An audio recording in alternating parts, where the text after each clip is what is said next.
baú de fitas malignas da Maxine itinerante de hoje. A gente está aqui em São Paulo e a conversa é com o diretor, roteirista e ator Joel Caetano. Joel, seja muito bem-vindo ao baú de fitas e essa maluquice quer conversar comigo. E a primeira pergunta, eu queria saber como é que você entrou nesse universo do cinema fantástico. Obrigado pelo convite, Larissa. Foi muito legal assim, participar do seu programa. Eu cresci nos anos 80, que era um celeiro assim, de filmes malucos, né? Assim, acho que... não sei porquê, mas assim, se assistia na TV desde filmes adolescentes, assim, de sacanagem, até filmes de terror bem violentos, né? Isso acabou influenciando muito o que viria a seguir, assim. Quando eu fui fazer a faculdade de rádio e TV, né, na época, eu acabei me interessando mais pela área de cinema. Eu tinha vários professores que eram de cinema. E aí, quando eu comecei a fazer filmes, eu pensei nessa coisa do baixo orçamento e tal, que era uma coisa que eu conseguia fazer com uma câmera ali, uma luz meio adaptada, um pouco de sangue. E eu percebi que o lance do cinema de terror flerta muito bem com baixo orçamento, né? Você acaba se apropriando mais da linguagem, das convenções que são do terror, para contar uma história, e você consegue fazer isso bem, né? E foi aí que eu comecei e depois nunca mais parei, assim. Aliás, o trash é exatamente isso, né? Ele quer Sim. dizer low budget, ele pode até ter um alto orçamento, mas ele tem cara de quem não tem grana. Mas você se vê hoje em dia fazendo cinema sem ser de terror? Vejo, tem alguns projetos já que eu tenho escrito. Fazendo romance? Projeto, um romance, Imagina. Talvez, quem sabe, uma comédia romântica. Mas que super não é a sua cara. Mas no final a pessoa morre, né? Atropelada por um 3 caminhão. assassinatos. Não, mas eu acho interessante. Você tem alguns projetos assim, um pouco mais densos, que não flertam com o terror propriamente dito, mas acaba tendo essa atmosfera do terror, né? Que como contar uma história de terror, aquela tensão que o terror, né, traz nas histórias. É muito difícil fugir disso, assim, tem uma característica muito minha. Porém, os meus filmes também trabalham muito com a comédia. Eu tenho alguns filmes que eu trabalho muito com a comédia. Então, assim, eu gosto de flertar com essas duas coisas. Assim. Você se considera um pesquisador de terror? Desse terror que faz rir? Você gosta desse termo? Eu não penso muito nisso, assim. Cada projeto é uma doideira que tá na minha cabeça naquele momento e aí eu quero colocar pra fora. Meu último trabalho, o Casulos, por exemplo, eu tinha feito, acho que uns 3 filmes bem densos, né? Que era o Judas, o Encosto e a Loira do Banheiro para as Fábulas Negras. E o Casulos foi assim, puxa, agora eu quero me divertir. Então, assim, juntou eu e a Mariana, que é minha produtora e atriz do filme. E a gente falou, vamos fazer um filme. Minha esposa também. Bem claro isso. É maravilhoso, né? Isso me pega assim. Só vou falar sobre isso ainda. Tudo aí tem um interesse. Então a gente pegou e falou, vamos fazer um filme pra se divertir e tal. Nós escrevemos o roteiro juntos, né? Eu escrevi a primeira versão, passei pra ela fez algumas alterações, assim, pra encaixar melhor com o personagem que ela queria fazer na tela.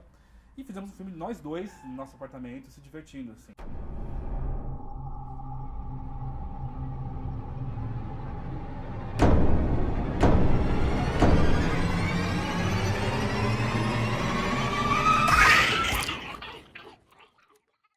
Cada projeto é de um jeito. Então tem projetos que são menores como esse. O Judas já foi um projeto um pouco maior, né, no qual a gente queria fazer um filme de terror mesmo, mas com um cunho psicológico e um cunho também social, que trata de abuso do infantil, abuso do trabalho infantil também, essas coisas assim. Então cada projeto é uma necessidade de uma história que eu preciso colocar pra fora. Então, mas geralmente eu tento flertar com essa coisa do fantástico, tanto no terror quanto na ficção científica, né? Tá, eu vou aproveitar essa deixa pra te fazer uma pergunta que eu ia fazer lá na frente. Tá. Mas acho que eu vou aproveitar esse momento. Que é se você acha que esse cinema de terror ele pode ser muito mais do que só a diversão. Se você acha que esse cunho do terror ele pode servir tanto como catarse, tanto como uma forma de você entender os medos do ser humano. Se tem algo de mais profundo que possa vir disso para além do popcorn sentei aqui na frente. Você acha que o cinema de terror, porque bem ou mal, as pessoas consideram o cinema de terror o pior gênero, né? Aham. É o que não vale nada, Sim. o resto é arte, agora o terror não. Você acha que ele tem uma importância, tem uma relevância? Eu acho que é tudo isso mais um pouco, assim, o terror, na verdade, as melhores obras de terror, né, de cinema, assim, elas têm essas características, né, de você poder falar de um tema que às vezes é um tabu, né, de uma forma contundente, né, e até, digamos, divertida.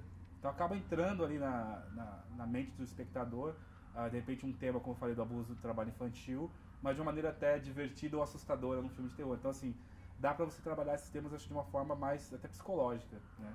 Então eu tento fazer isso nos meus filmes. Todos eles têm a ver muito comigo, no momento que eu estou ali. Desde os filmes mais bobos e mais comédias até os filmes que eu tento fazer mais denso, assim. Então, Qual foi o todos filme eles... mais difícil? Mais difícil como diretor? Eu acho que é difícil. Cada um tem uma dificuldade diferente, assim, né? Não, para além do recurso, porque você Não, sabe nem, não, que eu nem, tá olha, entrando nisso. eu nem entro nessa questão do recurso, porque eu acho que isso aí eu nem gosto de ficar chorando essas pitangas. Ah, eu tenho dinheiro pra fazer filme. Eu faço.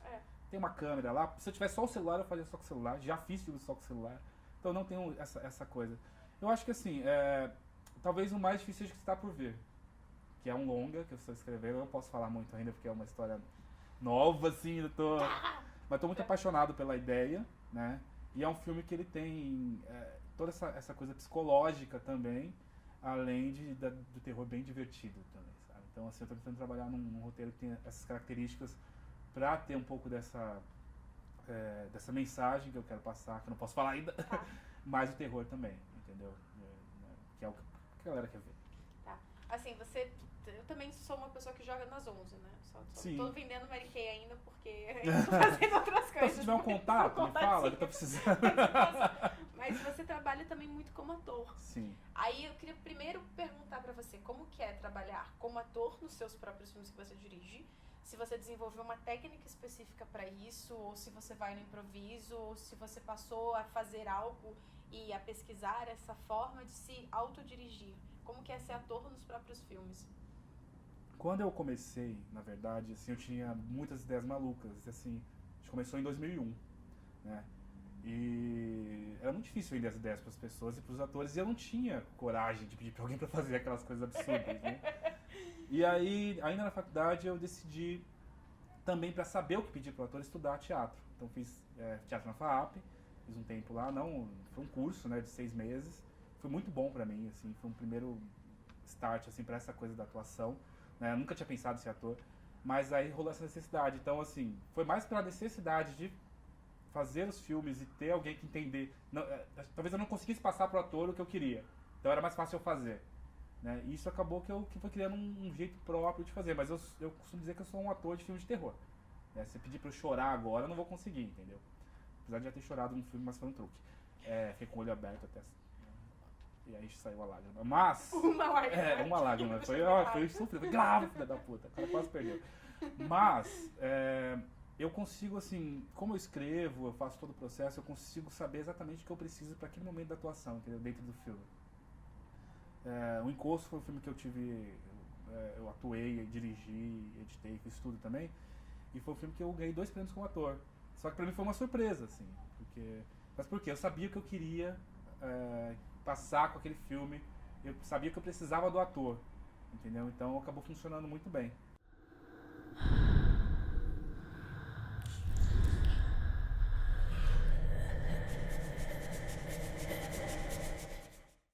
E hoje em dia, você sabendo esse outro lado de ser ator, você acha que você tem um processo diferente ao ter os seus atores no set? Tem, sim. Eu acho que assim, me facilitou muito como lidar com os atores e saber o que eu preciso deles pro filme. Porque no cotidiano de um ator, a gente é tratado como se fosse um vaso, né? Não. Você tá ali, mas você pode ser facilmente substituído, sei lá, por uma lapela e foda-se, não importa. Eu tento conversar muito com os atores, tento explicar pra eles assim, que o processo de atuar num filme é diferente de teatro, né? Eu gosto muito de trabalhar com não ator, né? Inclusive no último filme que eu fiz, dos últimos filmes que eu fiz foi Judas, né? Um dos atores é meu pai. E ele nunca tinha feito nada, ele tem 70 e poucos anos. O Gato tem a sua família inteira, Tem, né? só que assim, o Gato tem uma peculiaridade, porque o Gato a gente usou muito a família da Mariana, né? Que o pai dela e a mãe dela foram atores de teatro na década de 70. Então, assim, eles eram atores mesmo, assim, na verdade a gente aprendeu muito com eles também. E a Mariana sempre atuou também. Então o único que não era ator era eu, assim, acabei me envolvendo com essa cara de pau. Mas nesse caso do não ator, no Judas, eu peguei um garoto que nunca tinha feito nada, e meu pai. E aí eu tento aproveitar as características de cada um, né? Então assim, eu não tento fazer eles atuarem, tento fazer eles entenderem aquela situação e dentro desse entendimento trazer esse personagem, entendeu? Como se fosse eles mesmos sentindo aqueles sentimentos, aquelas coisas que estão acontecendo no filme. Então eu trabalho muito isso, e é muito pontual, né, fazer filme. Você precisa de uma expressão num plano para pro próximo e você ter o corte e funcionar. Então, assim, dá pra você também conversar e chegando nesse processo juntos, assim, né? Então tem atores que eu já trabalhei que são de teatro, que eles precisam estar no personagem o tempo todo. Às vezes é mais difícil pra mim trabalhar assim, com atores assim, do que não ator, entendeu? Mas também é maravilhoso, eu consigo lidar muito bem com isso também. Tá, agora voltando um pouquinho ao assunto desse universo do terror, né? São pouquíssimas pessoas que pesquisam isso no Brasil, mas a gente tem lá fora, na gringa, a gente tem as séries mais vistas são séries de terror. Sim, Você no tem Brasil, Walking Dead. né, também, os filmes, né, são... Os filmes mais vistos também. Você pega esse Annabelle, esses filmes que saíram aí Que recentemente, tem um público muito grande, né? Mas a gente não tem isso visto pro cinema nacional, né? Sim. Você acha que tem um motivo do porquê a galera não assiste filmes de terror nacional? Acho que é um hábito também, eu acho que agora também, assim, se fazia muito pouco, né, filmes de terror no Brasil. E agora tem crescido mais essa produção. Eu acho que com a quantidade vem a qualidade. Eu acho que tem surgido coisas muito legais, assim, de vários cineastas já fazendo longa e curtas, assim. Eu tenho visto muito a cena, acompanho muito, né, tenho vários amigos da cena, do cinema fantástico no Brasil. Porque somos vários, né? Nossa, nós somos... Mas tem bastante, por incrível que pareça tem. Ainda não tem tanta visibilidade. É mais difícil você conseguir ganhar um edital com filme de terror. Sim. Então, assim, por isso que os filmes às vezes não têm uma qualidade técnica tão boa, assim. Isso eu falo até meus filmes também, então, assim, nunca ganhei o edital. Já tentei algumas vezes, mas não ganhei ainda. Não fui contemplado com esse benefício, mas a gente tem feito e tem tentado cada vez mais. O que eu vejo é uma tentativa de melhorar a qualidade dos filmes. Não só na parte narrativa, né, do roteiro e tudo mais. Os diretores estão melhorando muito também, e também na parte de técnica também, né? Então, assim, e aí coincide com essa coisa do barateamento, das câmeras digitais e tal. Então, assim, você consegue, se você tiver alguns contatos, você consegue fazer um filme bacana, com pouco recurso e bem feito, né? O importante é você estudar bastante, principalmente quem vai dirigir, né, pra conseguir utilizar os recursos que você tem à mão de uma maneira bacana, entendeu? Interessante. Onde você vê o cinema de terror, sei lá, daqui 10 anos? Cara, eu espero que continue crescendo, que comecem a surgir mais longas, né? Eu não acredito num filme de Salvador. Vai surgir um filme que vai salvar, eu acho que é quantidade. Quanto mais tiver, vai surgir um, vai surgir dois, porque precisa ter mais, precisa ter um só. Senão vai virar aquela coisa, só tem um diretor no cinema que faz... Não, tem que ter vários. Então, assim, tem que ter diversidade, todos os tipos de tema. Tem que ter filmes de terror mais pesados, filmes de terror mais engraçados, cinema trash, e o público vai indo para esses nichos e vai se divertindo da maneira que achar adequado, assim. Então acho que tem que ter bastante coisa rolando, entendeu? Todo mundo fazendo, e eu acho que tá começando a acontecer isso, assim, pelo que eu E você tem uma agenda que já tá cheia, né? Você estava falando que você vai gravar agora com o Rodrigo. Sim, o Rodrigo é um dos caras que tem trabalhado bastante, assim, Fala um pouquinho do filme, você pode? Posso falar um pouquinho sim. Ele vai fazer um filme chamado O Cemitério das Almas Perdidas. É um filme que é o segundo edital que ele ganha para longa-metragem, né? É um edital que foi um valor bem interessante, assim, já, né? Para um longa de terror, né? E acho que foi o edital que ganhou o valor maior do estado dele lá, até hoje, assim. Então ele tá com um projeto muito bacana. E O Cemitério das Almas Perdidas é um filme de vampiro. Se passa no descobrimento do Brasil, assim, naquela época ali. E boa parte, quase 90% do cenário vai ser construído em estúdio. Então eu estou muito empolgado para participar desse projeto, porque tem essa característica do estúdio que eu adoro, né? Então eu gravo muito em locações fechadas e tal, e poder trabalhar com controle de luz e tudo assim pronto, e você não ter aquela coisa de tem que montar a luz aqui, parar, e se demora muito, não, só ligar a luz, pronto, tá montada, e você vai lá e grava. É uma maravilha, fora os cenários que estão ficando maravilhosos, né? A gente estava falando sobre a sua fotografia, né, do quanto ela mudou do início até agora, assim. Como que você acha que rolou essa modificação, essa percepção do eu também vou dirigir a fotografia? Como é que rolou? Eu acho que o cinema, como qualquer arte ou qualquer coisa na vida, é um aprendizado contínuo. Eu, quando eu comecei, eu não tinha noção nenhuma do que eu estava fazendo. E também não tinha equipamento, não tinha... A gente começou, no primeiro ano de faculdade, já queria gravar. Eu tentei montar um grupo de filmagem na faculdade com a galera, chamei todo mundo da faculdade, todo mundo falou que vinha. Aí no dia só tava eu e a Mariana e mais um maluco que apareceu que tinha câmera, por isso que ele entrou no grupo. Ele chegou 1 hora atrasado. Enfim, então a gente não tinha noção nenhuma. A gente tentou fazer um documentário nessa época que a gente gravou em várias câmeras, em formatos diferentes. O documentário nunca saiu, assim, ficou... Aí depois a gente começou a descolar essa câmera emprestada e conseguiu gravar o primeiro curta, mas assim, sem noção nenhuma. E aí eu fui estudando, você vai aprendendo, você vai fazendo os filmes. E o melhor estudo pra mim é a prática, né? Sempre, claro que você tem que ler muito, mas assim, você fazendo, outra coisa. Eu fui trabalhar numa produtora, aí esse know-how dessa produtora também foi muito importante pra mim. E aí fui aprendendo e tal, e venho tentando cada filme ter um passo maior, assim, da parte técnica também, além da narrativa, né? Então é um eterno aprendizado, acho que é isso. Assim, eu quero que o próximo as pessoas olhem também e falem, pô, melhorou nisso aqui também, igual você tá falando agora, entendeu? Então eu sempre ouço muito, seu trabalho tá mais bacana do que o trabalho anterior em tal aspecto. Então eu fico muito feliz quando eu ouço isso, né? Porque, cara, eu tô aprendendo como todo mundo. Tá, agora não vale dizer que vai ser o próximo. Qual de todos os seus trabalhos é esse que você fala assim, caralho, muito orgulho, esse ficou legal pra caramba, não vale dizer o próximo. Ah, não, o próximo não pode ser. Não pode ser, não pode. Eu troquei aquilo lá, né? Sacanagem. Cara, é difícil, né? Os filhos, né? São filhos, né? São. Mas tem algum preferido, assim, que você fala, cara, acho que, assim, foi, seja lá porque foi muito difícil e rolou, ou seja porque teve alguma coisa específica ali. Eu tenho um carinho muito forte, assim, pelo Judas.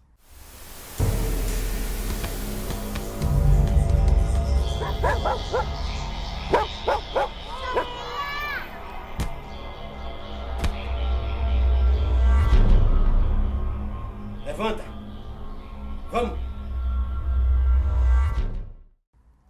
Que é um filme que ele tem uma temática bem interessante, como eu falei, né? Essa coisa de trabalho infantil e tal. E eu fui trabalhar com meu pai, que foi muito legal, então pra mim foi emocionante. Então a história é bacana. Meu pai nunca... Ele é um cara que, assim, ele é bem simples, né? E ele nunca elogiou muito meu trabalho, assim, né? E participou, ele viu a dificuldade, foi legal que ele entendeu como é difícil fazer. E aí no dia do aniversário dele, eu levei pra ele um quadro, assim, com um pôster, né? Ele tá no pôster, assim, todo, né? Martelo na mão, assim, tal.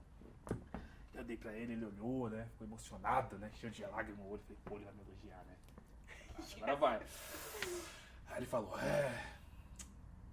sempre quis ter um artista na família. Eu falei, agora vai. E agora o artista sou eu, filha da puta.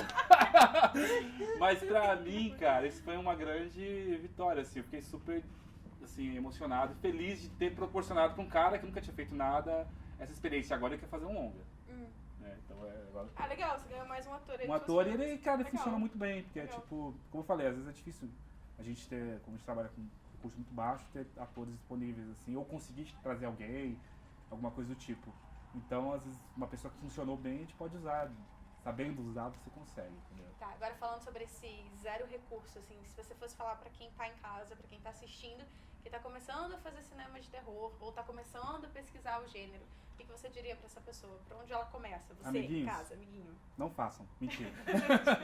Não, eu acho que é o seguinte, eu acho que você tem que pensar os recursos que você tem em mãos, né, e ver o que você consegue fazer melhor com isso.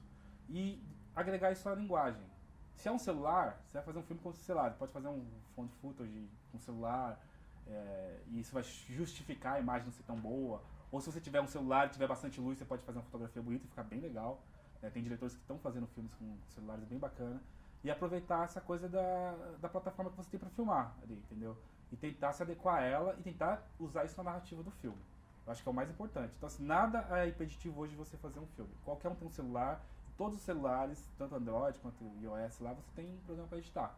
Então dá para você fazer um filme e de repente, quem sabe aí. Quando eu comecei, a gente fazia filmes assim, tosquíssimos, de trash mesmo, né? E a gente chegou a ganhar festival de filmes que custaram, sei lá, 80 mil, entendeu? Eu acho que tá muito mais no seu talento de contar histórias, da narrativa. Então estuda muito isso, narrativa, roteiro, do que propriamente dito o equipamento. É importante a parte técnica, sim, mas se a história não for boa, não adianta. Tá.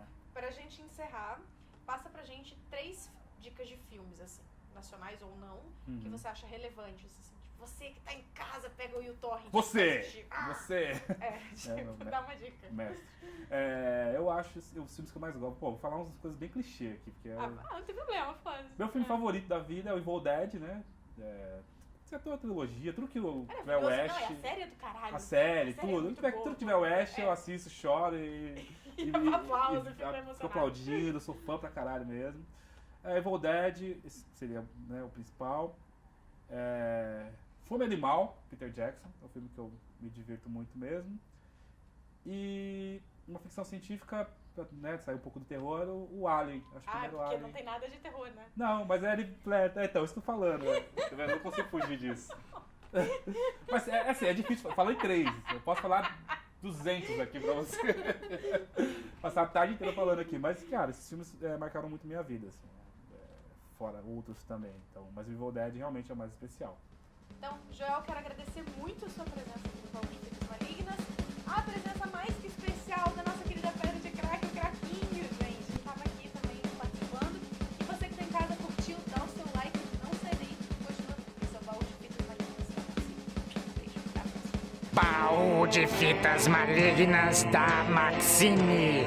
Baú de fitas malignas da Maxine.